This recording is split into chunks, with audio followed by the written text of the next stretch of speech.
राज्याचे उद्योग मंत्री उदय सामंत यांच्या हेलिकॉप्टरमध्ये नागपूरहून गडचिरोलीकडे निघताना अचानक तांत्रिक बिघाड झाल्याची मोठी बातमी समोर येत आहे. टेक ऑफ घेतानाच पायलटच्या वेळीच ही बाब लक्षात आल्याने उड्डाण तात्काळ रद्द करण्यात आलं आणि एक मोठा अनर्थ टळला.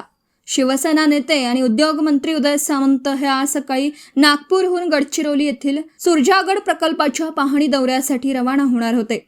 सकाळी 9:15च्या सुमारास सर्व तयारी पूर्ण झाली होती. मंत्री उदय सामंत हेलिकॉप्टरमध्ये बसले. हेलिकॉप्टर स्टार्ट झालं आणि टेक ऑफ घेण्याच्या तयारीत असतानाच पायलटला अचानक हेलिकॉप्टरमध्ये तांत्रिक बिघाड झाल्याची जाणीव झाली.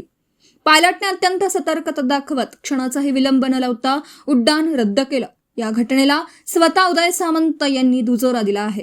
अपघात टळल्यानंतर उदय सामंत यांनी मीडियाशी संवाद साधताना सांगितलं की सकाळी 9:15 वाजता सुरजागड प्रकल्पाच्या पाहणीसाठी निघालो होतो. स्टार्ट केल्यानंतर टेक ऑफ घेताना पायलटने बिघाड ओळखला. सुदैवाने आम्ही सुरक्षित असून आता बाय रोड गडचिरोलीकडे रवाना झालो आहोत.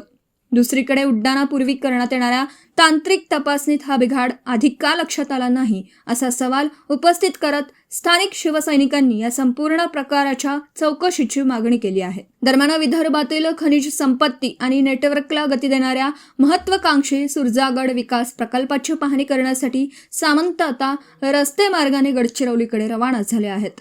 पायलटच्या प्रसंगावधानाने मंत्री उदय सामंत यांच्यासह सर्वजण सुरक्षित राहिले असून पुढील दुर्घटनेचा धोका टळला आहे.